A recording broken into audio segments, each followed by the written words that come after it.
Assalamualaikum warahmatullahi wabarakatuh. Yang pertama Bapak Kamaludin, yang terhormat Bapak Ibu peserta kegiatan pada hari ini yang mudah-mudahan selalu dirahmati oleh Allah Subhanahu wa taala. Bersyukur kehadiran Allah Subhanahu wa taala, berkat rahmatnya kita bisa berkumpul pada hari ini dalam keadaan sehat walafiat. Salawat serta salam adalah kita panjatkan kepada junjungan kita Nabi besar Muhammad sallallahu alaihi wasallam. Mudah-mudahan kita selalu umatnya sampai nanti akhir zaman. Sebelumnya perkenalkan saya selaku Master of Ceremony untuk membacakan susunan acara pada hari ini. Yang pertama ini ada pembukaan. Yang kedua ada pemaparan materi oleh Bapak Kamaludin selaku calon guru penggerak angkatan 8. Dan yang ketiga adalah diskusi. Yang keempat penutup. Dan baiklah Bapak Ibu, untuk mengawali acara pada hari ini, marilah kita bersama-sama membaca surat Al-Fatihah. Kita pada Nabi Muhammad sallallahu alaihi wasallam. Al-Fatihah.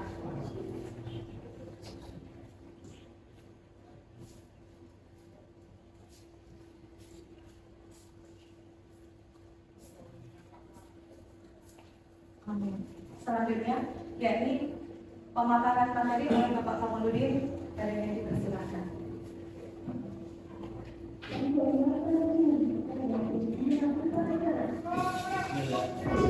Bismillahirrahmanirrahim. Qala rabbi sholli sadri wa yassir amri wahlul 'uqdatam min lisani yafqahu qawli. Assalamualaikum warahmatullahi wabarakatuh. Sebelumnya terima kasih kepada Ibu Pak Ibrahim selaku Master of Ceremony. Yang terhormat Bapak Ibu, rekan-rekan sejawat dan satu guru putri.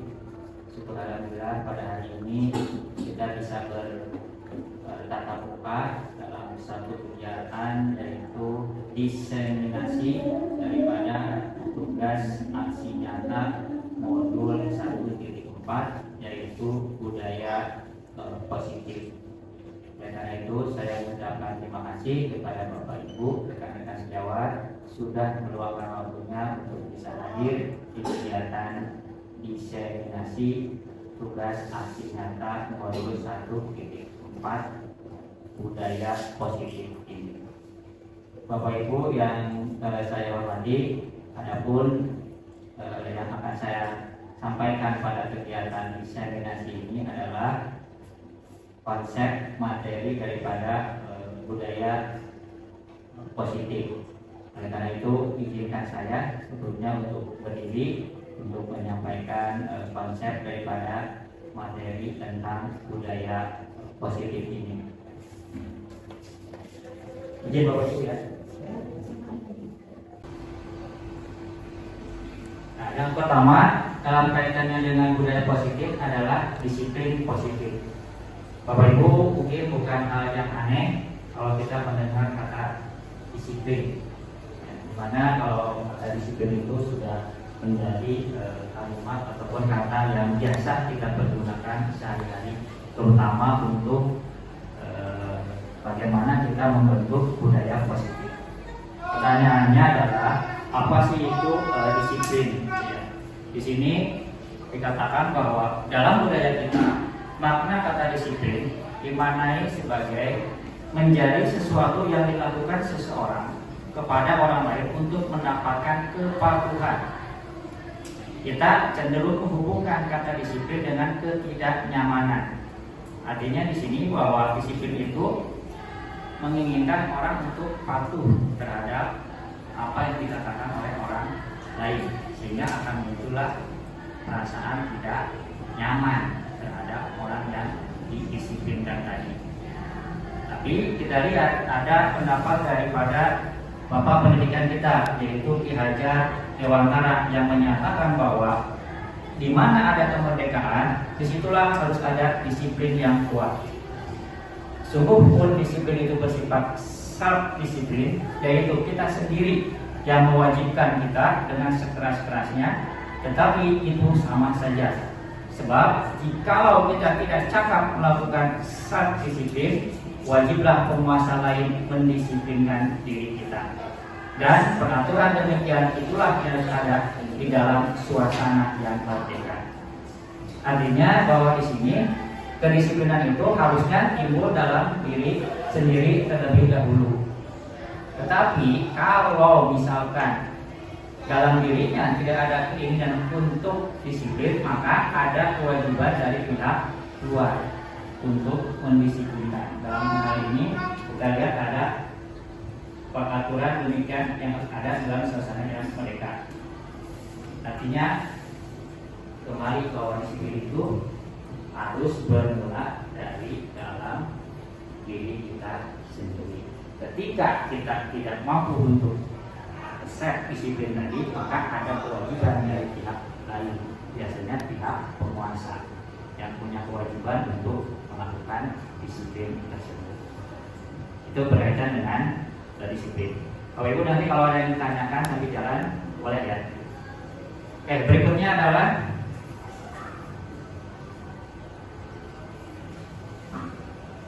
nilai-nilai kebajikan yang bersifat universal, di mana nilai-nilai kebajikan ini ada di individu ataupun ada di instansi-instansi ataupun organisasi-organisasi. Ada beberapa sumber referensi Bapak Ibu berkaitan dengan nilai-nilai kebajikan universal ini. Tetapi saya mengambil satu, yaitu sumber referensinya dari profil pelajar Pancasila. Kenapa? Karena kita sekarang melaksanakan kurikulum merdeka. Artinya nilai-nilai kebajikan universal ini sebenarnya sudah kita laksanakan dalam proyek P5, yaitu proyek penguatan profil pelajar Pancasila. Apa sih yang ingin kita dapatkan dari P5 itu? Yaitu nilai-nilai kebajikan ini. Yang pertama, beriman dan bertakwa terhadap Tuhan Yang Maha Esa dan berakhlak mulia. Contohnya seperti apa? Ketika kita mau melakukan sesuatu hal, misalkan ketika murid kan diberikan tugas untuk membuat proyek, maka ketika mau melakukan proyek itu, mau melakukan suatu kegiatan pasti diawali dengan ya berdoa. Ya, itu menunjukkan beriman dan bertakwa terhadap Tuhan Yang Maha Esa. Berakhlak mulianya bagaimana? Bapak Ibu berdapat akhlak mulianya.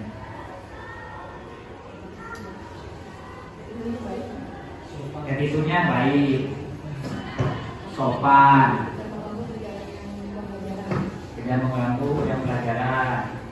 Ya, mungkin Bapak Ibu sebenarnya menemukan anak-anak atau murid-murid yang berakhlak mulia ini, ya, dalam kehidupan sehari-hari di lingkungan sekolah.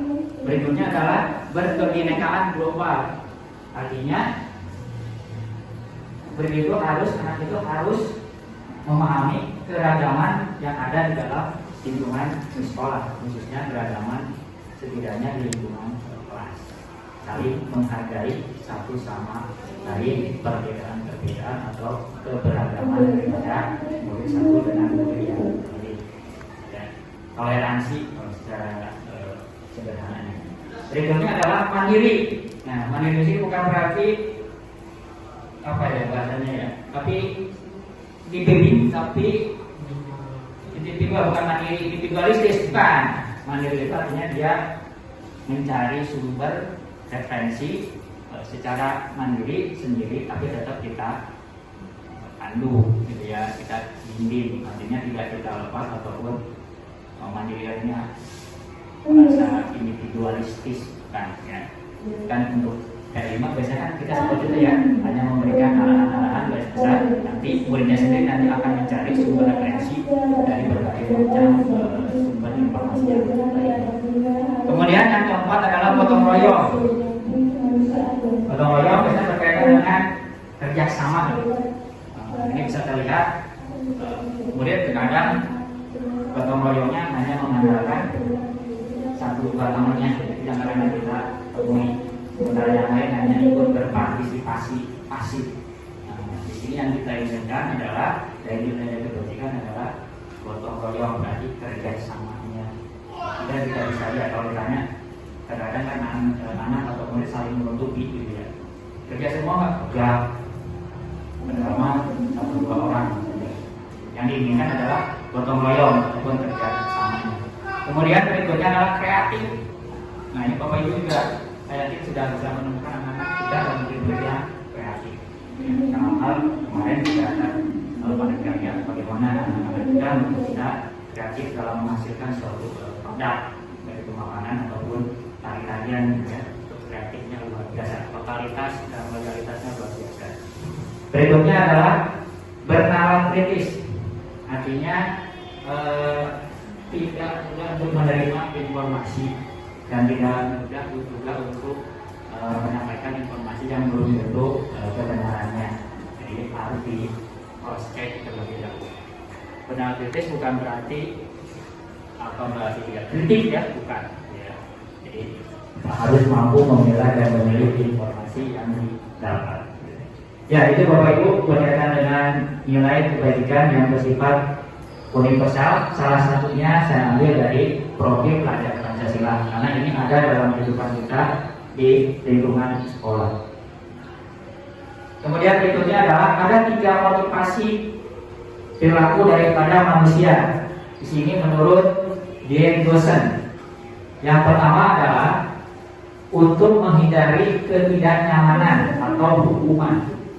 Jadi ada motivasi bahwa perilaku manusia itu satu untuk menghindari ketidaknyamanan hukuman. Contohnya adalah sini. Biasanya orang yang motivasi perilakunya untuk menghindari hukuman atau ketidaknyamanan akan bertanya, apa yang akan terjadi apabila saya tidak melakukannya. Sebenarnya mereka sedang menghindari permasalahan yang mungkin muncul dan berpengaruh pada mereka secara fisik, di mana motivasi ini bersifat eksternal.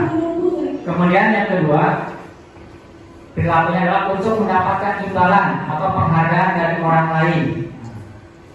Ini biasanya kita media di sini orang berdoa untuk mendapatkan penghargaan orang dengan motivasi yang berbeda. Apa akan saya dapatkan apabila saya melakukan? Yang ketiga, untuk menjadi orang yang mereka inginkan dan menghargai diri sendiri dengan nilai-nilai yang mereka percaya. Di sini orang akan bertanya, akan menjadi orang yang seperti apa apabila saya melakukannya? Ya, itu 3 teori perilaku manusia menurut Dean Dawson. Nah, berikutnya Bapak Ibu di sini ada hukuman, penghargaan dan restitusi. Nah, ya, di sini ada kolomnya. Hukuman, identitas yang gagal, hukuman, sesuatu yang menyatakan menyakitkan harus terjadi dari sekuensinya. Kita lihat dari identitas sukses, sesuatu harus terjadi, restitusi merupakan pilihan. Ini contoh. Kemudian berikutnya adalah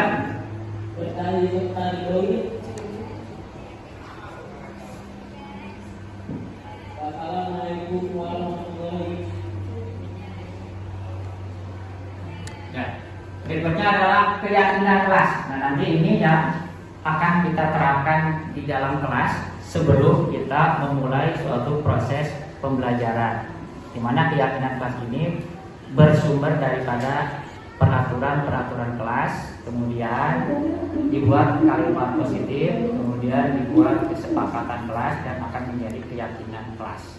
Nah, di sini ada prosedurnya untuk membuat keyakinan kelas. Nanti di terakhir akan ditampilkan videonya. Di mana yang pertama mempersilakan warga sekolah atau murid di sekolah atau di kelas untuk bercurah pendapat tentang peraturan-peraturan yang perlu disepakati di sekolah atau di kelas. Jadi murid dipersilakan, mahasiswa dipersilakan untuk menuangkan ide gagasannya peraturan-peraturan kelas atau sekolah apa yang sudah ada dan akan ingin diterapkan. Berikutnya adalah mencatat sebuah masukan-masukan di papan tulis atau di kertas besar, di kertas ukuran poster, di mana semua anggota bisa melihat hasil curahan pendapat tersebut.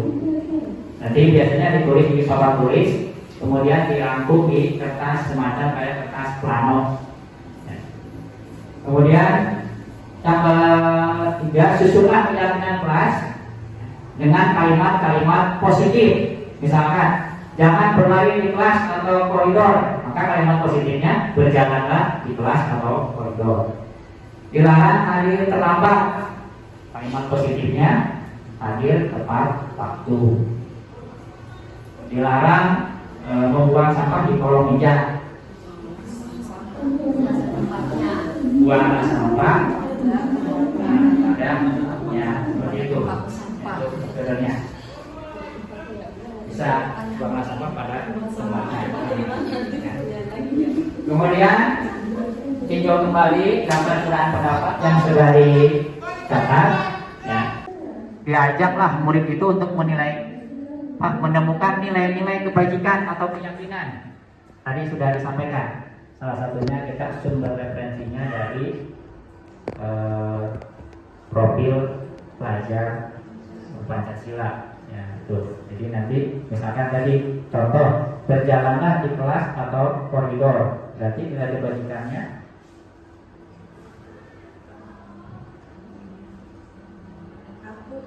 patuh, kepatuhan, tertib, itu nilai kebajikannya. Ya. Kemudian kita ambil contoh misalkan di sini, contoh berjalan di kelas, dengarkan dulu, datanglah tepat waktu, berada di bawah satu payung, yakni saling menghormati atau nilai kebajikannya hormat. Kemudian keyakinan-keyakinan ini dimasukkan dalam daftar untuk disepakati. Jadi setelah tadi nilai kebajikannya apa, kemudian kita sepakati satu kelas. Tinjau ulang kembali keyakinan sekolah tersebut secara bersama-sama. Kemudian seharusnya setelah beberapa peraturan disatukan menjadi beberapa keyakinan, maka jumlah butir pertanyaan keyakinan akan berkurang. Kemudian setelah keyakinan sekolah atau kelas selesai dibuat, maka semua warga kelas dipersilakan meninjau ulang dan menyetujuinya dengan menandatangani keyakinan sekolah atau kelas tersebut, termasuk guru dan semua warga murid. Jadi ketika misalkan tadi saya sudah menyampaikan di ini dan contoh, jadi terakhir anak-anak itu menumbuhkan tanda tangan sebagai bukti daripada kesepakatan. Kemudian keyakinan sekolah atau kelas dilekatkan atau ditempelkan di dinding kelas yang mudah dilihat oleh semua orang. Nah, ini Bapak Ibu sebenarnya yang harus kita laksanakan sebelum kita memulai proses pembelajaran. Selain tentu adalah asesmen diagnostik gitu. Ya. Tujuannya untuk menumbuhkan budaya positif. Masing-masing Bapak Ibu guru punya cara masing-masing, tapi tujuannya pasti sama. Mudah-mudahan setelah ini Bapak Ibu bisa menerapkan proses penyusunan keyakinan kelas ini. Ya, dimulai dengan tadi membuat peraturan kelas atau peraturan sekolah, kemudian dirubah menjadi kalimat positif, kemudian di review nilai-nilai kebajikan apa yang termuat dalam keyakinan tersebut, kemudian kita review ulang dan disepakati, kemudian ditandatangani oleh seluruh murid dan ditempel di kelasnya masing-masing. Kalau satu guru punya kesepakatan kelas, kemudian dikasih kepada 10 guru, ya 10 kesepakatan gitu. Dan masing-masing pasti berbeda, walaupun tujuannya pasti sama. Tapi kalimatnya yang akan berbeda, tapi tujuannya pasti sama. Mari kita coba di hari Senin, kita coba ya Bapak Ibu. Berikutnya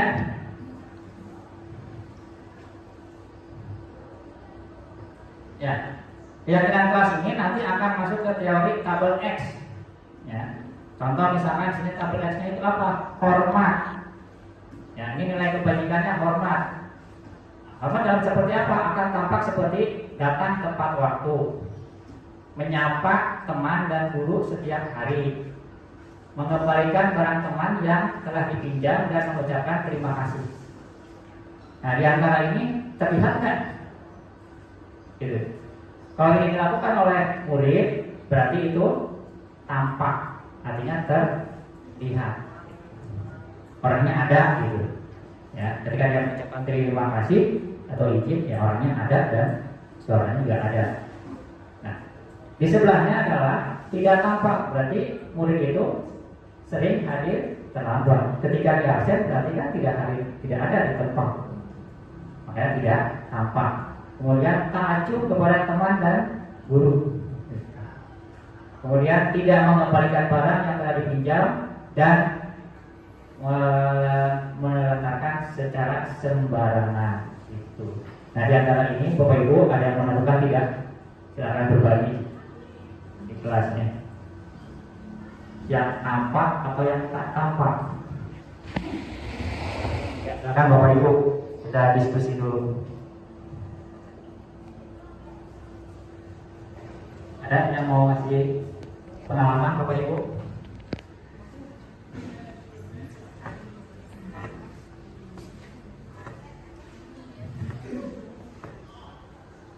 Ya, berbagi pengalaman. Sering kita temukan lebih yang tampak atau tidak tampak. Yang tampak datang tepat waktu. Kemudian menyapa teman dan guru setiap hari, mengembalikan barang temannya yang telah dipinjam dan mengucapkan terima kasih. Kemudian kalau tidak tampak, sering hadir terlambat, tak acuh kepada teman dan guru, tidak mengembalikan barang yang telah dipinjam dan meletakkan sembarangan. Itu nilai kebajikannya hormat. Ada yang mau? Ya, silakan. Ya, ya. Oke. Ya, oke.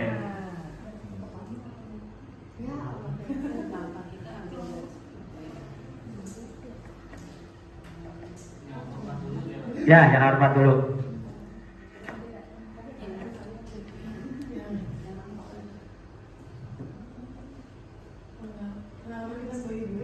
Ya, menemukan tidak? Yang mana yang sering kita temukan di antara tiga aja dulu ini nih, yang nilainya hormat.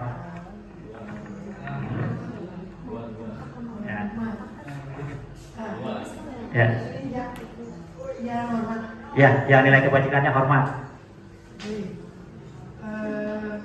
Mohon izin Bapak menyampaikan sedikit pengalaman terkait dengan nilai kebajikan hormat ya. Ya, hormat. Yang nampak dan tidak nampak. Pertama, datang tepat waktu, tidak nampak, sering hadir, terlambat. Sebetulnya memang semua contoh di sini ya. Saya akan contohkan yang kedua kali ya, pengalaman saya di kelas selama mengajar, menyapa teman dan guru setiap hari, kemudian tak acuh kepada teman dan guru, tidak tampak seperti, maksudnya gimana? Tidak tampak seperti? Ya, berarti ketika yang lain menyapa teman dia enggak. Oh, ya, ada. ya. Ada pengalaman setiap kelas pasti saja ada. Ya. Pengalaman saya selama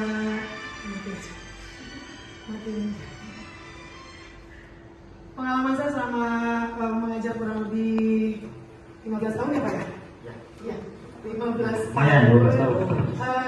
Setiap tahun pasti ada saja hal terkait dengan sikap hormat ya. Sikap hormat peserta didik atau siswa di kelas. Terutama hal kecil saja seperti menyapa sesama teman dan guru setiap hari gitu ya. Pernah suatu ketika kelas 11, saya ingat sekali kelas 11 MIPA pada saat itu. Dulu kan MIPA hanya ada 1 dan 2. Tuh. Ada anak MIPA itu kan terkenal dengan apa sih namanya, ramah, menyapa. Nah, sementara di satu kelas ini ada satu anak perempuan, gitu ya. Perempuan jarang sekali, selalu sendiri dan ketika masuk saja tidak menyapa. Nah,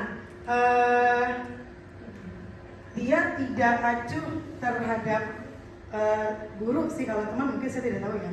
Yang jelas saya abai saja dengan anak ini. Ternyata dia ada di kelas yang saya ajar gitu. Dan hal itu juga berimbas pada tugas-tugas kelompok. Ketika tugas kelompok, karena satu ketika kelompok drama, ya saya kan guru bahasa Indonesia. Karena memang anak ini merasa acuh ya, tidak terlalu dekat dengan teman-temannya. Satu ketika dibagi tugas kelompok drama, ada orang tua yang menelpon, bahkan guru yang merasa dekat dengan si anak ini, guru agama pada saat itu. Nangis-nangis katanya saya tidak dapat kelompok drama di kelas ibu gitu ya, anak saya. Saya relasikan ya Pak ya. Saya selalu menjelaskan kepada orang tua bahwasanya memang keseharian putri ibu di kelas pun sama gitu. Karena memang kesehariannya si anak ini merasa tidak terlalu kalau saya bilang merasa bisa sendiri mungkin ya Pak ya. Dan dia juga cukup pandai. Nah pada akhirnya ketika tugas kelompok, ketika tugas kelompok dia teman-temannya tidak ada yang menunjuk, yang support, sampai pada akhirnya satu temannya datang, ya sudah Bu dengan kelompok saya saja. Saya rasa penting ya terkait sikap hormat kepada siapapun, tidak hanya teman, apalagi guru gitu ya. Karena dari situ saya tahu ya ternyata memang ada korelasi antara sikap anak di kelas dengan kedepannya gitu ya, dengan tindak lanjut yang yang akan dihadapinya di hari-hari kedepannya, terutama untuk tugas-tugas yang sifatnya kelompok. Itu saja Pak Kamal ya, sharing atau pengalaman yang bisa saya bagikan kepada teman-teman. Dan ini perempuan ya, pada saat itu perempuan anak IPA pula gitu ya, yang dikenal kelas itu kelas yang paling anak yang memang nilai-nilainya bagus, dari ketua OSIS RPK di kelas itu ya. Sekian, terima kasih. Assalamualaikum warahmatullahi wabarakatuh. Waalaikumsalam warahmatullahi wabarakatuh. Berikan tepuk tangan dulu ya. Terima kasih kepada Bu Nani yang telah berbagi pengalamannya terkait dengan nilai kebajikan yang Bu Nani mengalaminya ya. Ceritanya luar biasa. Kalau dari ceritanya tadi saya justru menangkapnya malah langsung 3 nilai kebajikan, Bu Nani. Nilai hormat, sini ya taat kepada teman gurunya, kemudian untuk bekerjanya ya tidak mengenal guru atau acuh tak acuh terhadap tugasnya, dan terakhir kan tadi ialah masuk dengan kelompok saya, berarti kan rasa diterima dan dimiliki. Jadi mantap ceritanya. Jadi langsung 3 nilai kebajikan dalam satu cerita, ya luar biasa. Ya Bapak Ibu, ada lagi yang mau bercerita? Ya, silakan Pak Diki, pakai ini. Mohon izin Pak Kamal, Bapak Ibu ya. Saya sudah 2 kali pertemuan di setiap kelas ya, selama pelajaran baru. Nah, ada satu momen di setiap kelas yang saya masuki, itu pertemuan pertama saya ingin melakukan tes diagnostik gitu ya. Caranya adalah penilaian diri dan penilaian antar teman. Kalau nggak salah di kelas Jihan gitu ya, diceritain ya. Nah, di situ saya memang karena jujur untuk di kelas 12 ini saya tidak mengajar di kelas 10 dan kelas 11. Jadi tiba-tiba ngajar di kelas 12 seperti guru baru gitu ya. Baru mengenal siswa seperti di kelas 10, maka pertama kali yang saya lakukan adalah saya harus mengenal siswanya gitu ya. Nah, yang mungkin terkait dengan hormat. Kenapa? Ketika saya belum memulai pembelajaran, biasa tuh kalau misalnya kita baru masuk kan ada aja di kelas tuh 1, 2, atau 3 orang tidak ada di tempat dengan alasan ke toilet lah, kemana lah gitu, punya aktivitas di luar kelas.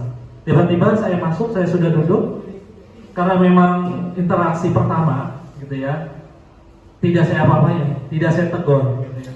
Memang belum kenal juga gitu ya. Tiba-tiba ada beberapa siswa yang tadi di luar, rata-rata cowok sih. Nah, dia masuk aja, langsung duduk. Tidak melihat saya sebesar itu di depan gitu ya. Udah gitu dengan penampilan yang yang benar-benar dari toilet gitu, lupa masukin baju mungkin ya ke kamar kecil. Nah di situ, nah setelah itu saya langsung masuk ke pembelajaran. Yang pertama yang saya lakukan adalah saya membawa mereka untuk mengenal dirinya sendiri. Ibaratnya berterima kasih pada dirinya sendiri, mengenal dirinya sendiri. Sampai saat ini udah apa yang telah dilakukan harus direnungkan, muhasabah ibaratnya gitu. Nah di situ saya dapat banyak informasi dari anak-anak ya. Misalnya waktu kecil dia ceritanya apa, ketika kelas 12 belum tersampaikan karena ada urusan keluarga, ada macam-macam alasannya. Kemudian momen kedua, karena aktivitas di kelas itu sudah dilakukan selama hampir 3 tahun, saya ngecek ada kekompakan nggak nih di kelas ini gitu ya. Maka saya arahkan ke anak-anak untuk memilih 1 atau 2 sahabatnya yang paling berperan dalam hidupnya selama belajar di SMA 1 Gunung Putri. Ternyata khusus di satu kelas, kemarin dia di satu kelas, ternyata ketika itu ditampilkan disebutkan namanya, ternyata banyak teman-teman yang tidak menyangka dalam arti selama ini apa yang dilakukan oleh temannya itu ternyata berharga bagi teman yang lain begitu. Sampai dengan emosional, dengan keluar air mata gitu ya, mengucapkan terima kasih kepada teman-temannya.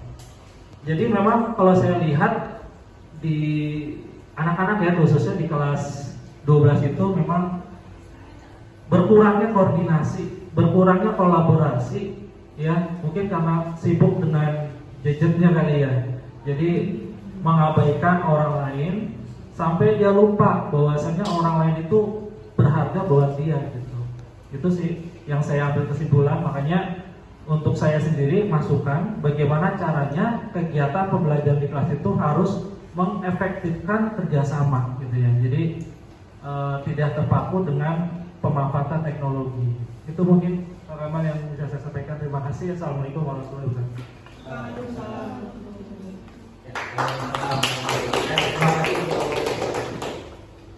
Pak Riki atas berbagi pengalamannya. Tadi Pak Riki salah satunya melaksanakan yang namanya asesmen diagnostik tadi ya, muhasabah. Kalau dalam kata lain adalah melakukan refleksi diri siswanya ya, muridnya. Ternyata dari hasil refleksinya hasilnya luar biasa. Artinya ada rasa diterima dan dimiliki oleh sesama temannya gitu ya, yang selama ini mereka tidak mungkin menyadarinya. Ya, dan satu lagi tadi kata Pak Riki, bagaimana kita mengefektifkan kerjasama ya, di dalam kelas. Ya, terima kasih untuk Pak Riki atas pengalamannya. Yang lain kita lanjut dulu ya, Ibu.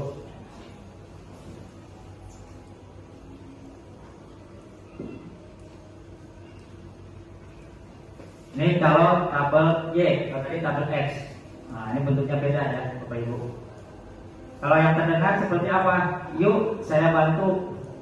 Kita bisa selesaikan ini bersama. Terima, tolong ya, permisi. Boleh saya pinjam? Nanti akan saya segera kembalikan. Ini kalimat ini mungkin nggak asing ya, sering terlontar dari murid. Gitu.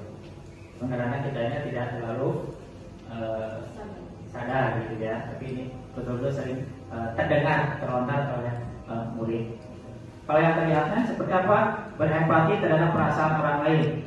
Nah, kemarin saya membuat kesepakatan kelas, salah satunya benar-benar tidak boleh baperan.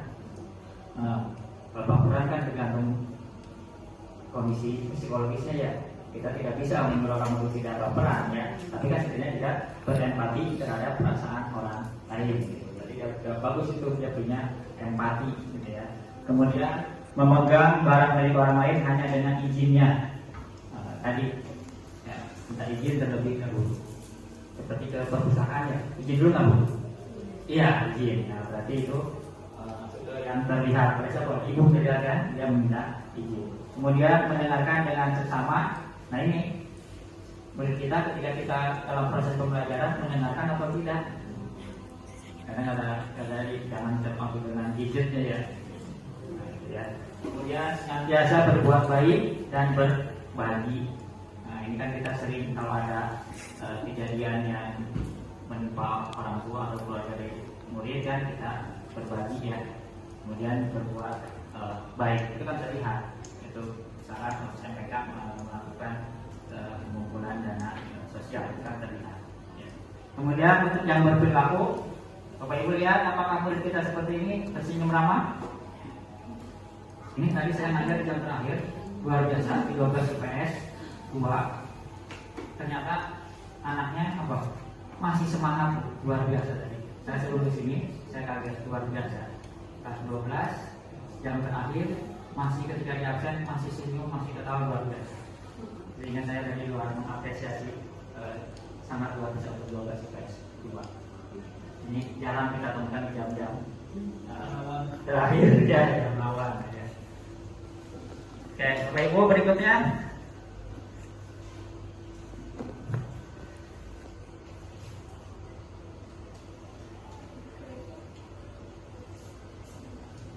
Ini udah. Nah. Kalau yang tadi ada yang mau berbagi, sering ini mendengar ini, yang mana nih Bapak Ibu yang lebih banyak, yang terdengar, terlihat atau berperilaku, atau tiga-tiganya? Bisa nggak tiga-tiganya? Ya, bisa ya. Kalau muridnya boleh saya pinjam, berarti kan di sini ya, memegang barang milik orang lain dengan izinnya kan gitu. Ya. Perilakunya berarti kan ramah, berikan salam hormat kan gitu. Ya. Maka dalam satu tindakan bisa saja ada 3 nilai kebajikan yang bisa ditampilkan oleh seorang murid. Ya. Oke Bapak Ibu, kita lanjut ke 5 dasar kebutuhan manusia. Yang pertama adalah kebutuhan akan bertahan hidup. Nah, kita semua pastilah bertahan untuk hidup dengan cara apa yang kita lakukan sekarang. Ya. Kemudian rasa sayang dan diterima. Ya. Kemudian yang ketiga penguasaan. Yang keempat adalah kebebasan, dan yang kelima adalah tentu kita kesenangan kita, ya, hobi. Nah ini 5 dasar daripada kebutuhan manusia. Ini ada yang tanpa kita sadari, mungkin kalau tiket ya, kalau kita ya kadang-kadang ketika ada murid siswa yang melakukan suatu menurut kita tindakannya melanggar ataupun tidak sesuai aturan, nah kita ambil posisi apa nih? Nah di sini ada 5 posisi guru ya, atau 5 posisi guru. Yang pertama penghukum. Ini posisi kita, penghukum. Seorang penghukum bisa menggunakan hukuman fisik maupun verbal. Orang-orang yang menjalankan posisi penghukum akan senantiasa mengatakan bahwa sekolah memerlukan sistem atau alat yang dapat lebih menekankan murid lebih dalam lagi. Guru yang menerapkan posisi penghukum biasanya akan berkata, patuhi aturan saya. Kemudian kamu selalu saja salah, selalu pasti selalu yang terakhir, selesai. Nah, kita cara yang ini bukan? Nah, kita lihat. Nanti Bapak Ibu bisa merefleksikan diri ya. Yang mana nih di antara 5? Berikutnya,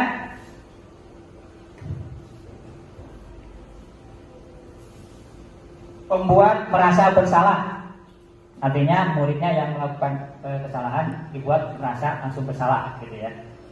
Pada posisi ini biasanya guru akan bersuara lebih lembut. Pembuat rasa bersalah akan menggunakan keheningan yang membuat orang lain merasa tidak nyaman, bersalah atau rendah diri. Kata-kata yang keluar dengan lembut akan seperti, ibu sangat kecewa sekali dengan kamu. Berapa kali bapak harus memberitahu kamu ya? Gimana coba kalau orang tua kamu tahu kalau kamu berbuat begini? Di posisi ini murid akan memiliki penilaian diri yang buruk tentang diri mereka. Murid merasa tidak berharga dan telah mengecewakan orang-orang yang disayanginya. Nah kita lihat di sininya nanti ya, cara refleksinya. Yang ketiga, posisi teman. Guru pada posisi ini tidak akan menyakiti murid, namun akan tetap berupaya mengontrol murid melalui persuasi, mengajak. Posisi teman pada guru bisa negatif ataupun positif. Positif di sini berupa hubungan baik yang terjalin antara guru dan murid. Tapi posisi teman menggunakan hubungan baik dan humor untuk membantu seseorang. Mereka akan berkata, ayo bantulah sini bapak ya. Ayo ingat tidak bantuan Bapak selama ini? Ya sudah, kali ini tidak apa-apa, nanti Ibu bantu bereskan. Hal negatif dari posisi teman adalah bahwa bila suatu saat guru tersebut tidak membantu murid, maka murid akan kecewa dan berkata, saya pikir Bapak Ibu teman saya. Ya, karena terbiasa dibantu, ketika suatu saat tidak dibantu, murid itu akan kecewa. Karena kita memposisikan diri sebagai teman. Berikutnya adalah pemantau. Pemantau berarti mengawasi. Pada saat kita mengawasi, kita bertanggung jawab atas perilaku orang-orang yang kita awasi. Posisi pemantau berdasarkan pada peraturan-peraturan dan konsekuensi. Dengan menggunakan sanksi atau konsekuensi, kita dapat memisahkan hubungan pribadi kita dengan murid. Sebagai seorang yang menjalankan posisi pemantau, pertanyaan yang akan diajukan adalah peraturannya apa? Apa yang telah kamu lakukan? Sanksi atau konsekuensinya apa? Seorang pemantau sangat mengandalkan penghitungan, catatan, dan data. Nah ini yang sempat kemarin saja untuk yang terlambat. Dengan data yang dapat digunakan sebagai bukti atas perilaku seseorang. Posisinya akan menggunakan stiker, slip, catatan, daftar tab. Posisi pemantau sendiri berawal dari teori stimulus respon yang menunjukkan tanggung jawab guru dalam mengontrol murid. Stimulus ketika anak terlambat, kita responnya gimana kan gitu ya. Terakhir adalah manajer. Posisi terakhir manajer. Posisi di mana guru berbuat sesuatu bersama dengan murid, mempersilahkan murid, mempertanggungjawabkan perilakunya, mendukung murid agar dapat menemukan solusi atas permasalahannya sendiri. Seorang manajer telah memiliki keterampilan di posisi teman maupun pemantau, dan dengan demikian bisa jadi waktu tertentu kembali kepada kedua posisi tersebut bila diperlukan. Pertanyaannya adalah apa yang kita yakini? Kembali kepada keyakinan atau kesepakatan kelas. Nah, di antara 5 ini, silakan Bapak Ibu, kita dalam sadari lebih dominannya di posisi yang mana. Silakan yang mau berbagi dari sini Mbak. Ya.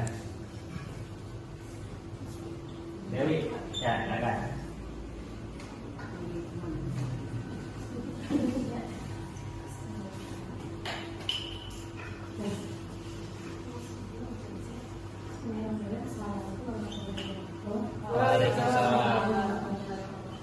Ini mau berbagi yang untuk merasa bersalah tadi Pak.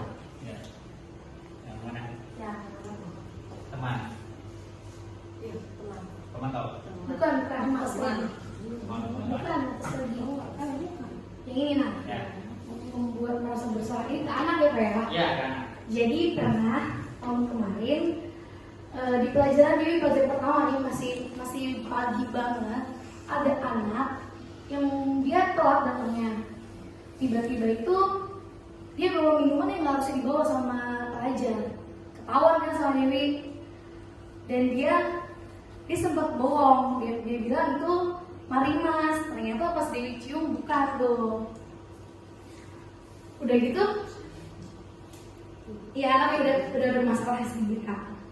Nah udah gitu, yang dari situ dia bingung kan mau gimana nih, mau dimarahin cuma anaknya kayak nggak bisa, udah nggak bisa pakai kata-kata yang keras gitu kan. Akhirnya dibawalah, maksudnya ngomong sama dia. Dari situ dia nanya, udah berapa kali? Dia bilang baru sekali. Terus ya gitu. Gimana, nyesel nggak kalau orang tua kamu tahu begini gimana? Ya, diantaranya jawabannya dia mencengangkan. Kan bapak saya di rumah juga sering begini, gitu. Gimana saya merasa bikin bersalah dia ya? Berarti nggak merasa bersalah ya? Iya, makanya dari itu kan biasanya kalau anak emang udah ngelakuin kesalahan, diomongin halus tuh, ya masuklah gitu ya. Ternyata dia bilang tiap hari di rumah saya sering ngadain pesta bu. Tuh, saya juga bingung kan, saya bawa ke walasnya. Saya nggak tahu maksudnya dari situ gimana apa sih tindakan walasnya, saya nggak tahu. Cuman buktinya udah ada, saya udah tahu. Terus saya udah kasih walasnya. Dan cuman dari dia sendiri mau saya bawa BK apa gimana nih, dia gituin kan. Bu, dia minta tolong lah, saya janji gitu, saya nggak bakal ngulangin lagi. Terakhir kali saya begini, dia bilang itu kan. Ya udah dari situ yang intermezzo aja sih, dia ke dia, gimana nih kamu punya adik kamu begini gimana gitu. Untuk anak sih baik dia, tapi mungkin dari lingkungan internalnya seperti itu gitu Pak. Itu aja terus dari Dewi. Terima kasih. Assalamualaikum. Waalaikumsalam warahmatullahi wabarakatuh. Ya, berikan tepuk tangan untuk Bu atas berbagi pengalamannya berkaitan dengan ketika kita menghadapi suatu kondisi daripada murid, kita tanpa menyadari bahwa kita ada di posisi yang mana. Dari apa yang Bu Dewi tadi, ada kalimat yang gimana kalau orang tua kamu tahu kalau kamu berbagi, tapi itu lebih ke membuat merasa bersalah. Pertanyaannya adalah ternyata ilmu internalnya mendukung seperti itu. Ya, artinya ketika Bu Dewi bilang seperti itu mengarahnya kepada membuat merasa bersalah karena ada kalimat bagaimana kalau orang tua kamu tahu bahwa kamu seperti ini. Ya, kalau teman-teman juga ada kalau nggak salah ya. Ternyata keluarganya ya begitu juga mendukung karena sudah menjadi budaya. Gitu ya. Kan budaya yang di luar belum tentu sama dengan budaya di sekolah. Bukan berarti budaya dari luar dibawa oleh ke sekolah jadi pembenaran. Tidak, apa yang akan Bu Dewi udah benar ini. Karena kalau kamu orang tua kamu tahu kan di luar itu kan budaya mereka yang tidak cocok dengan kita. Ya itu Bapak Ibu ya. Terima kasih Bu Dewi atas pengalaman. Ada lagi? Bapak Ibu satu lagi? Silakan. Ya, Bapak Ibu. BK ini Banyak mana Bapak Ibu? Terima kasih atas waktunya Bapak dan hari ini. Mungkin kalau saya secara pribadi memposisikan diri sebagai teman, ya. Sebelumnya punten karena latar belakang kami dari BK, gitu ya, saya selaku dari BK, sangat penting bagi kami untuk mendapatkan informasi dari anak-anak. Dan informasi itu biasanya kita rela untuk membahas atau bercerita kalau kita sudah merasa nyaman. Nyaman di lingkungan anak-anak sekarang pasti karena dia dengan teman sejawatnya, gitu ya. Nah, saya memposisikan diri sebagai teman, tapi tentunya harus tarik ulur untuk menghindari kecewa yang sebagai yang tadi dipaparkan oleh Pak Amar. Tentunya saya harus tarik ulur, gitu ya.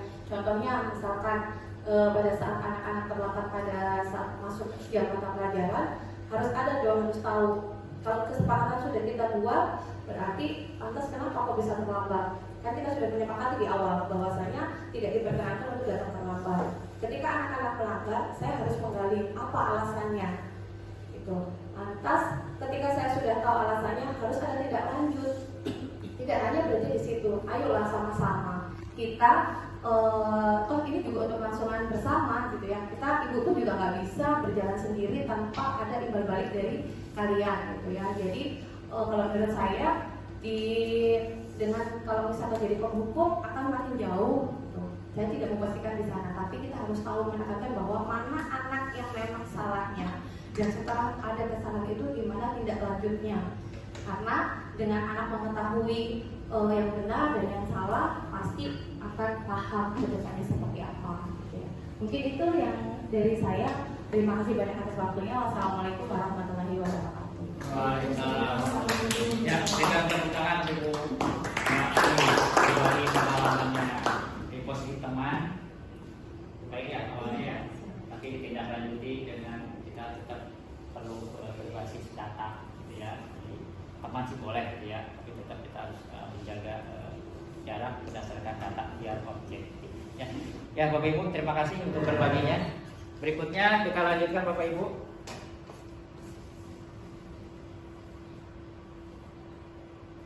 Ini udah kita lihat segitiga restitusi Bapak Ibu.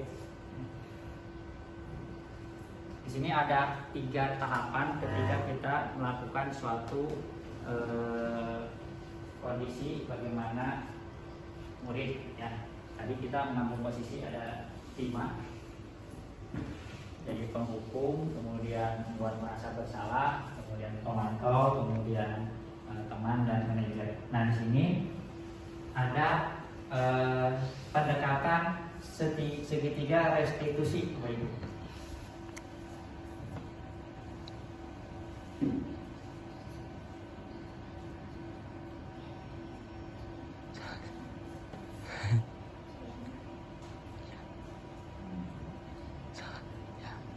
Segitiga restitusi.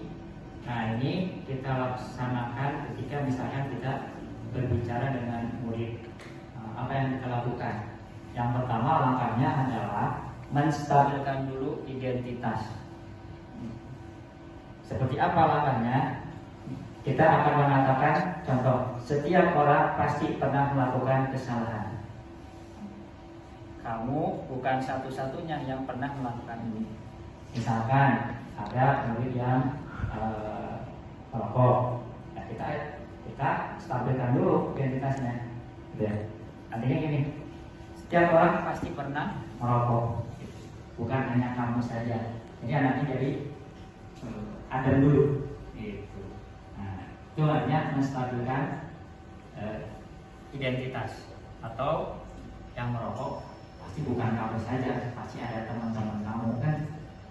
Nah, dari situ kan, oh iya, dia kan nggak merasa apa ya, tertekan dulu, dia stabil dulu, gitu ya, secara emosinya juga.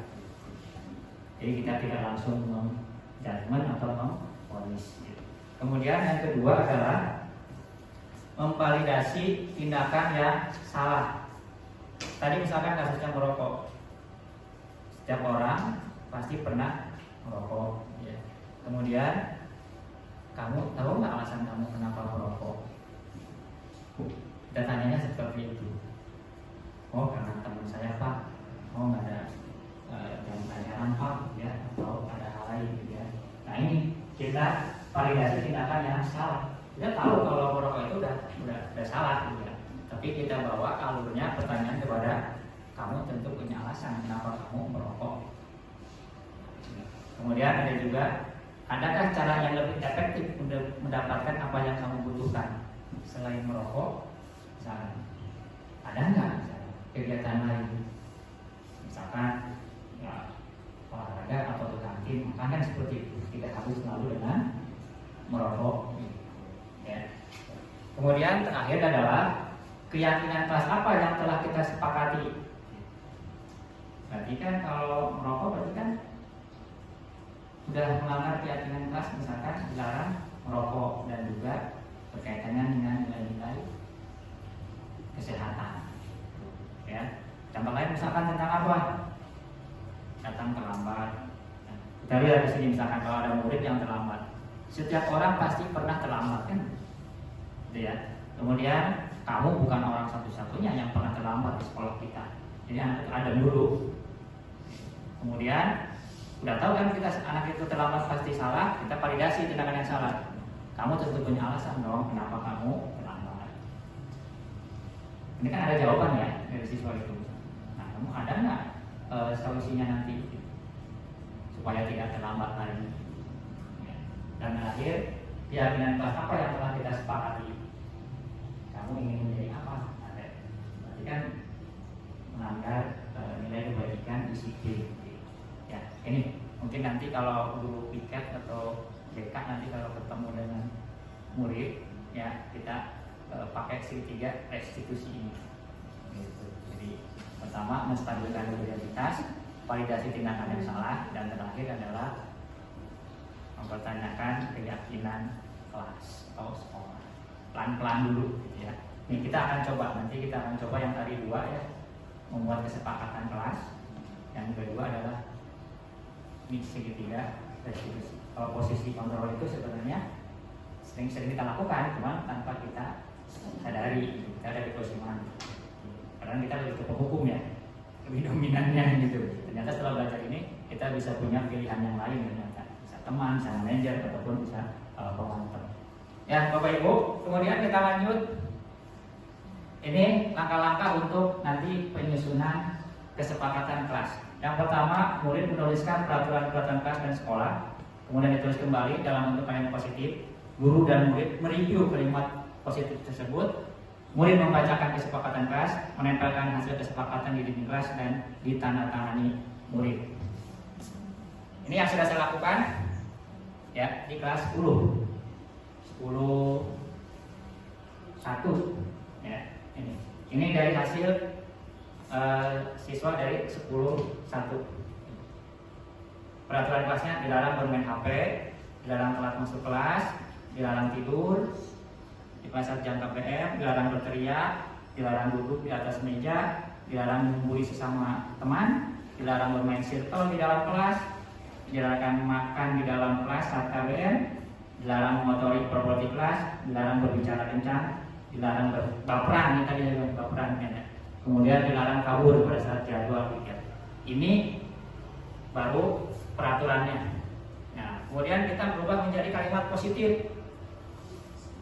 Simpanan HP pada saat KBM berlangsung, ada di kelas tepat waktu dengan toleransi maksimal 10 menit. Ini karena pergantian jam istirahat. Khawatir dia antri di kantin, nah kita kasih toleransi 10 menit. Ya. Kemudian fokus dan konsentrasi pada saat proses pembelajaran, menjaga ketenangan pada saat pembelajaran, menjaga etika dan tata krama saat pelajaran berlangsung, menghargai dan menghormati sama teman, berteman dan bergaul dengan siapa saja, makan dan waktu yang sudah ditentukan, menjaga kebersihan dan keindahan kelas, wajib mengikuti jadwal piket yang sudah ditentukan. Jika ada keperluan, minta izin kepada guru yang bersangkutan. Ini kalimat positifnya. Dan ini nanti akan menjadi kesepakatan kelas dan akan menjadi keyakinan kelas. Ini yang di kelas 10. Nah ya, kita ini di review. Kemudian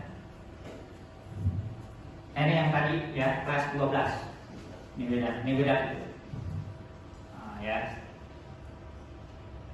Susunannya tetap sama, di peraturan kelas dulu. 1, tidak boleh membuang sampah sembarangan, tidak boleh membawa rokok atau obat terlarang, tidak boleh membawa make up ke sekolah, tidak boleh membawa senjata tajam, mengumpulkan tugas tepat waktu, atribut sekolah harus lengkap, datang ke sekolah tepat waktu, tidak boleh membuat keributan, tidak memakai seragam selain seragam sekolah, dan tidak boleh membawa minuman keras. Ini peraturannya. Nah, kalimat positifnya, buanglah sampah pada tempatnya.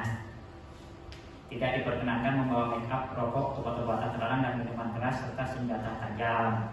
Mengumpulkan tugas tepat waktu, memakai dan menggunakan atribut sekolah yang lengkap, datang sekolah tepat waktu, menjaga ketertiban sekolah, memakai seragam sekolah sesuai jadwal. Ini ada nih, membayar uang kas tepat waktu, melaksanakan piket sesuai jadwal, saling menghargai sesama kelas. Ini kalimat positifnya. Nah, di kalimat positif itu di review, ya, di review terakhir nanti hasilnya akan menjadi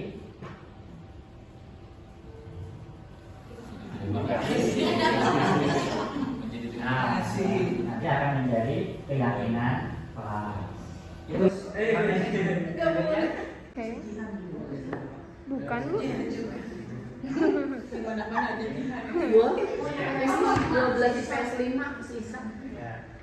Terus lagi.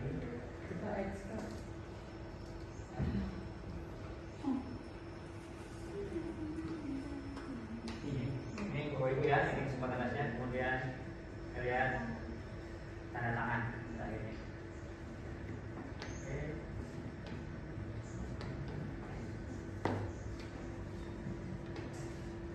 Ya sudah. Ya. Itu Bapak Ibu untuk diseminasi hari ini. Mudah-mudahan bisa bermanfaat untuk kita ke depannya, terutama untuk murid-murid kita dalam proses pembelajaran di kelas. Jadi saya ingin berbagi berkaitan dengan nilai-nilai budaya positifnya, terutama proses penyusunan kesepakatan kelas, keyakinan kelas, ya, dan juga tadi berkaitan dengan bagaimana kita melaksanakan segitiga restitusi. Ya, yakin semua ini sudah pernah kita lakukan, tapi karena kita belum tahu konsepnya, kita tidak belum sampai sejauh itu. Tapi setelah hari ini, mari kita sama-sama nanti perlahan-lahan menerapkan, mengimplementasikan daripada budaya positif ini. Tujuannya tentu di kelas supaya kelasnya kondusif dan tertib, apalagi kalau kita berbicara di lingkungan sekolah. Itu aja Bapak Ibu dari saya pemaparannya.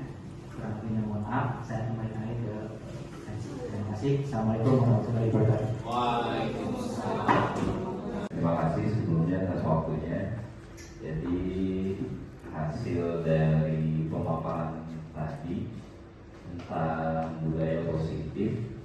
Jadi jadi lebih tahu, gitu. Jadi lebih tahu dalam melaksanakan atau merencanakan peraturan kelas atau kesepakatan kelas gitu. Awalnya kan hanya sebatas tahu untuk membuat kesepakatan kelas tanpa merubahnya menjadi kalimat positif ya, menjadi kalimat positif gitu. Jadi setelah tadi mengikuti diseminasi ini ternyata alangkah lebih baiknya gitu, alangkah lebih baiknya setelah kita membuat kesepakatan kelas itu tidak hanya sebatas kesepakatan yang dibuat terus kemudian ditempel atau dipajang, tapi alangkah lebih baiknya kesepakatan kelas itu kata-katanya dirubah ataupun ditambahkan agar bisa lebih positif gitu. Jadi menyampaikan ke siswanya juga lebih enak.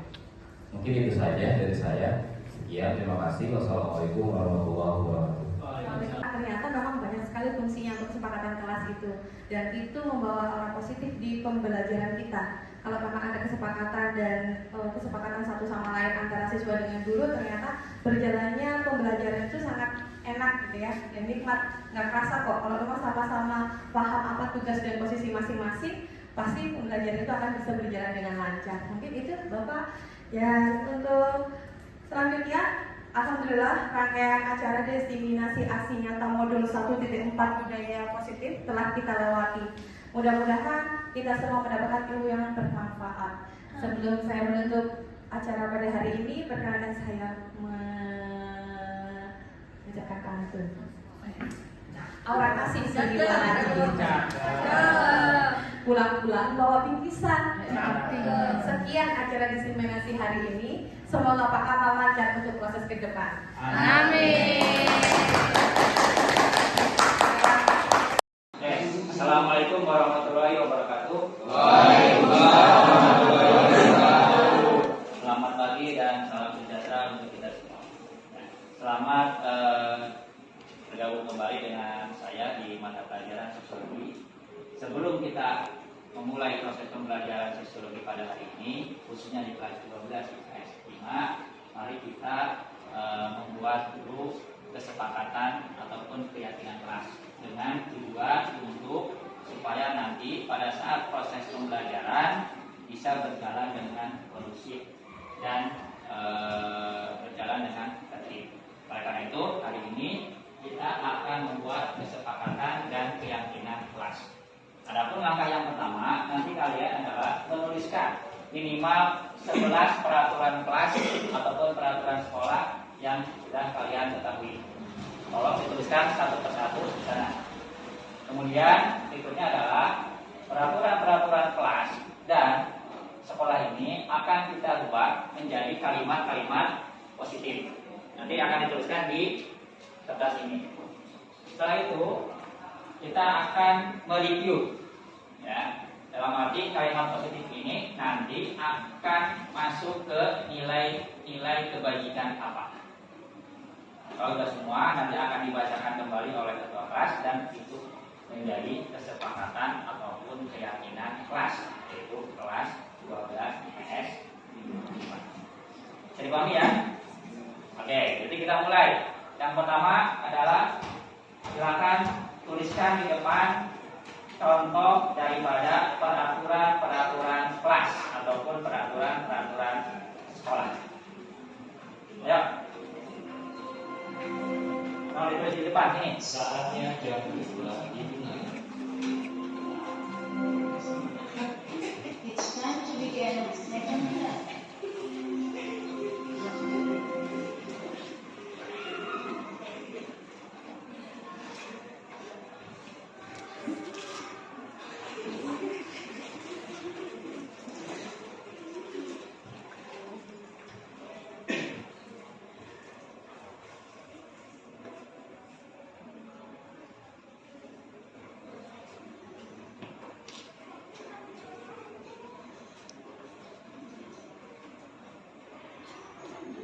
Oke, terima kasih. Berikutnya, nomor 1, tidak boleh membuang sampah sembarangan.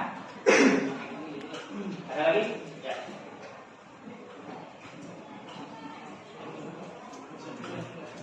Yang lain, tolong disiapkan biar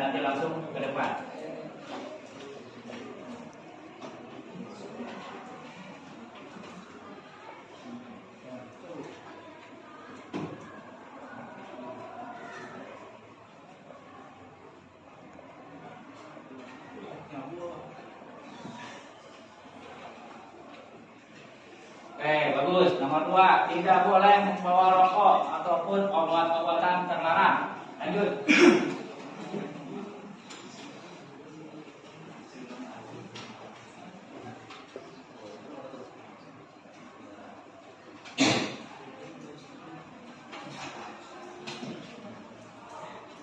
Oke, yang lain disiapkan ya.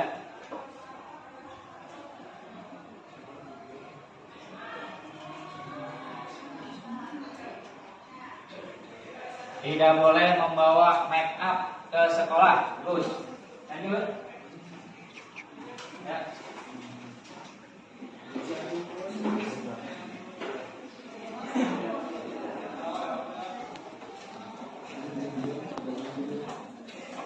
Berikutnya nomor 5, siap-siap ya.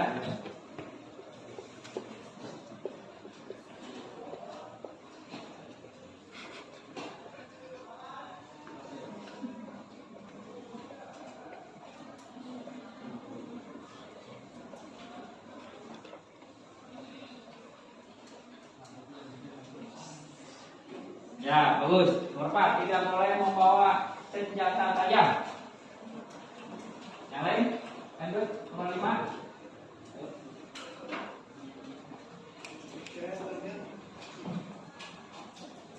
Nomor 5. Silakan.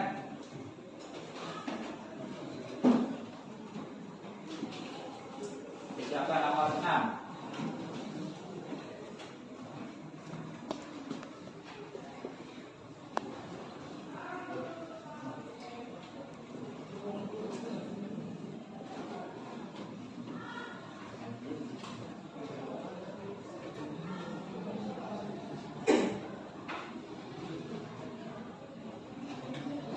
Mengumpulkan tugas tepat waktu. Terus. Ya, lanjut nomor 6.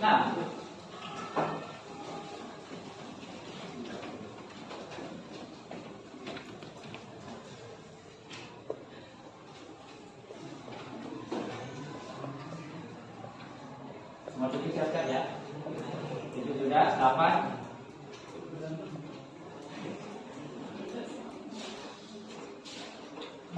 Atribut sekolah harus lengkap. Terus, beda-beda.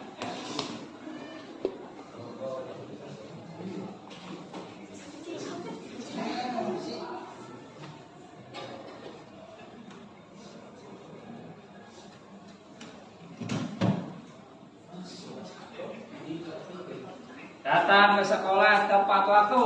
Terus, 8. 8, 9 ya. Yang satu lagi ya. 10. Siapa yang 10 nanti ya? Baca.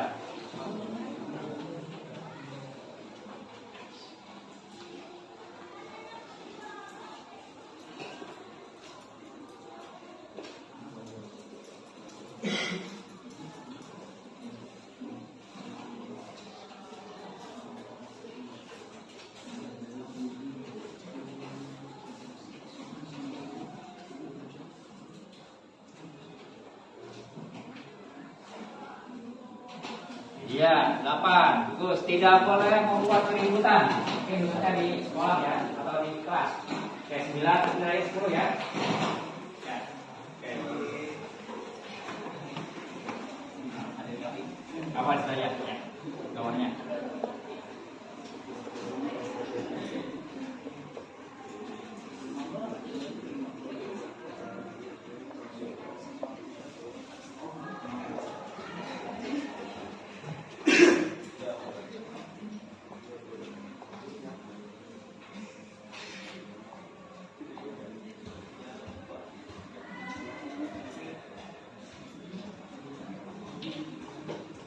Ya, tidak memakai pakaian lain selain seragam sekolah. Ini masih ada kaitannya dengan atribut ya. Terakhir ya, 10.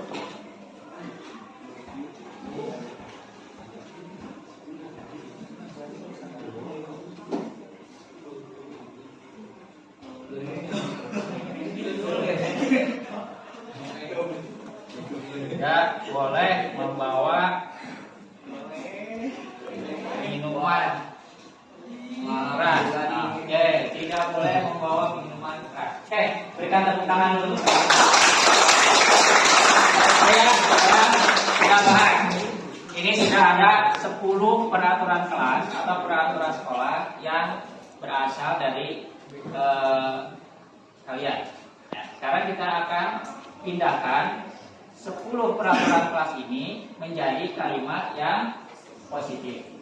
Nah, kita bahas nanti bersama-sama. Minta tolong sekretaris untuk menuliskan di sini. Ya, sekretaris. Nah, sekarang kita coba bahas yang pertama. Tidak boleh membuang sampah sembarangan. Membuanglah. Oke, boleh. Ya. Nomor 1. Buanglah. Nah, tadi buanglah sampah pada tempatnya. Nah, itu kalimat positifnya. Nah, oke.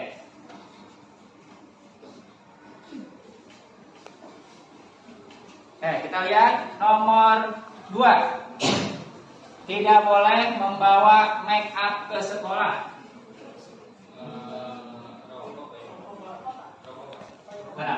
Tidak boleh membawa rokok, obat-obatan terlarang.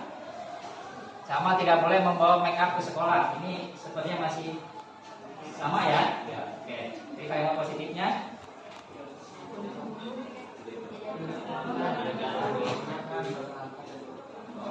Ayo. Tidak diperkenankan. Ya, bagus tuh. Tidak diperkenankan membawa make up, rokok, dan obat-obatan terlarang. Dan di sini senjata tajam dan minuman keras. Nyambung ya. Jadi tidak diperkenankan membawa rokok atau obat-obatan terlarang, make up, senjata tajam dan minuman keras. Sekarang kita lihat, sambil dulu kita lihat nomor 5. Mengumpulkan tugas tepat waktu.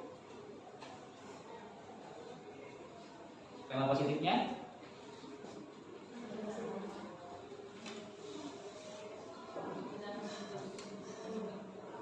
Mengumpulkan tugas tepat waktu.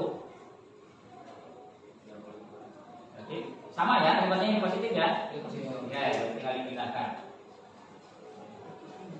Untuk yang mengumpulkan tugas tepat waktu ditulis dari ulang ya. Mengumpulkan tugas tepat waktu. Nomor 6, atribut harus lengkap. Kalimat positifnya.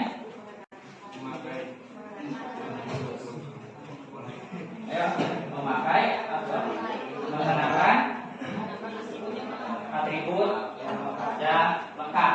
Oke, mengenakan atribut sekolah yang lengkap. Mengenakan atribut sekolah yang lengkap. Berikutnya, datang sekolah tepat waktu. Ini udah positif ya. Oke, berarti hadir atau datang ke sekolah tepat waktu. Nomor 5. Datang ke sekolah tepat waktu. Ya. Sambil nunggu kita lihat lanjut nomor 8. Tidak boleh membuat keributan.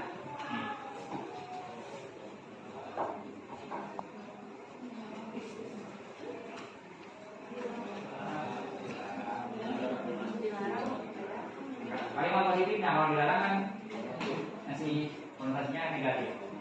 Menjaga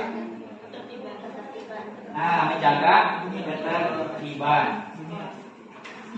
dan kenyamanan sekolah. Oke. Lanjut, tidak memakai pakaian selain seragam sekolah. Memakai seragam sekolah sesuai jadwal. Oke. Memakai seragam sekolah sesuai jadwal. Tidak ada 3 7 ya dari 10. Kalau kalian mau tambahkan lagi 3 boleh. Misalkan tentang apa? Di kelas, uang kas, boleh. Tiket. Mau tambahkan lagi?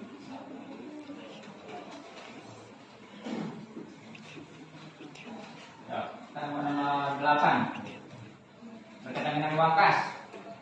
Kalimatnya apa? Nah, membayar uang kas tepat waktu. Lanjut ya. Ada lagi tentang tiket. Nah, melaksanakan tiket sesuai jadwal. 9. Satu lagi.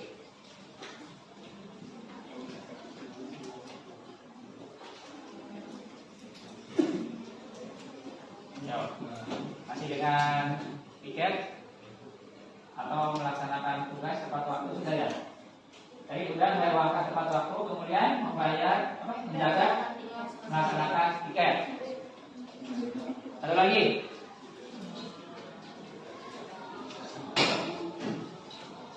Saling menghargai satu sama lain.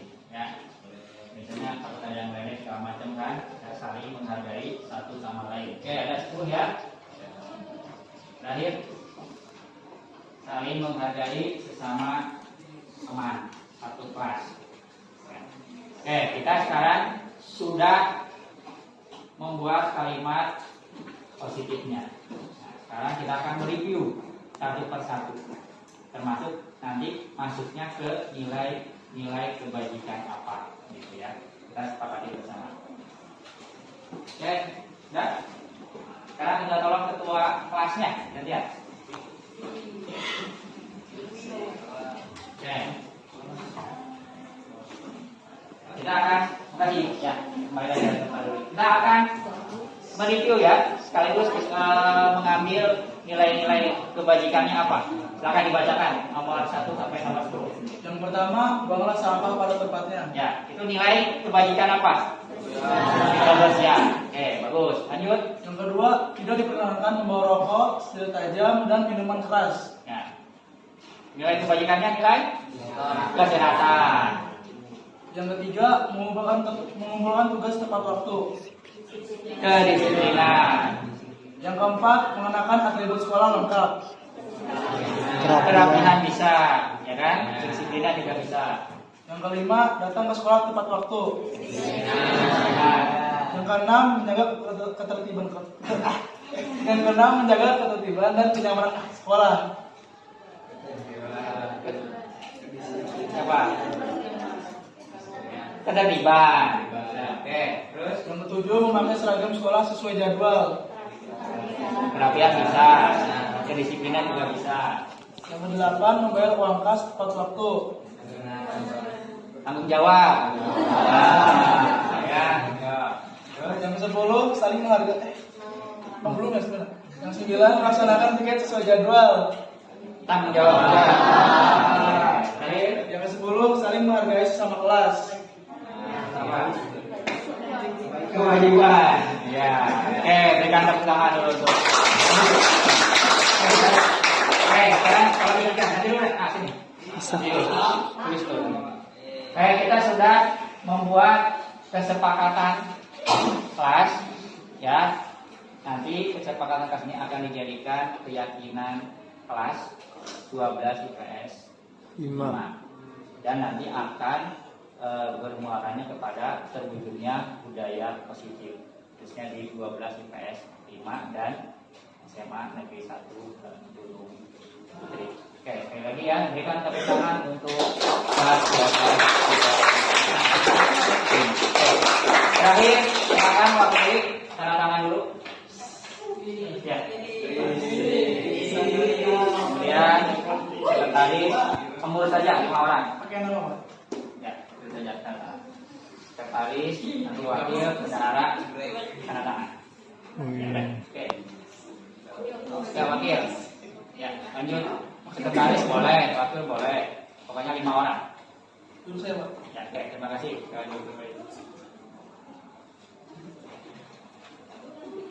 Ada lagi? Sakila, Bendahara. Sakila, kameranya.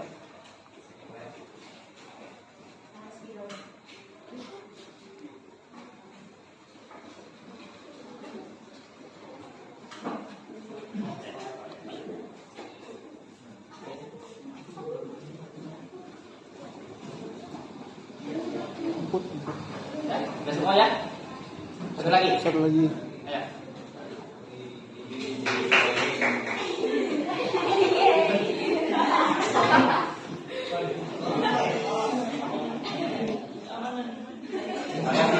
Kesepakatan kelas ya. Kesepakatan kelas. Kesepakatan kelas.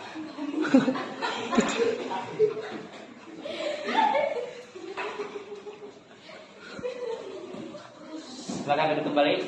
Oke ya, berarti hari ini kita sudah melaksanakan proses penyusunan daripada kesepakatan kelas, di mana kesepakatan kelas ini akan menjadi keyakinan kelas 12 IPS 5, sehingga nanti akan menimbulkan ataupun mewujudkan yang namanya budaya positif. Oke, terima kasih. Jadi, assalamualaikum warahmatullahi wabarakatuh. Kita tepuk tangan dulu untuk kantor.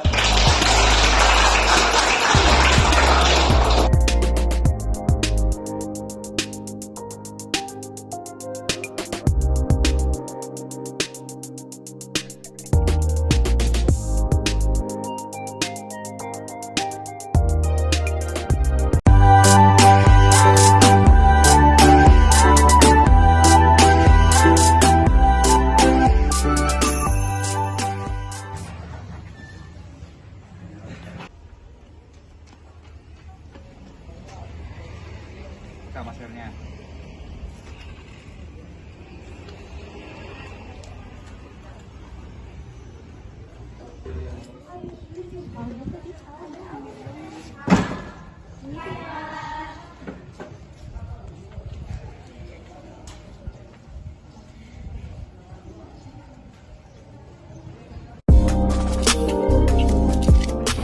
Dik, ya Pak. Bapak lihat hari ini kamu datang terlambat.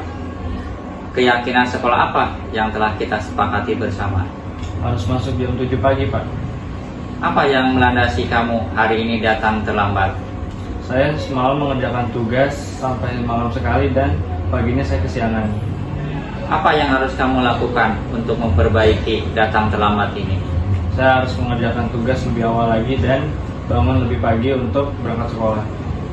Bapak tunggu perbaikan kamu ini dan juga Bapak yakin bahwa yang datang terlambat tidak hanya kamu saja.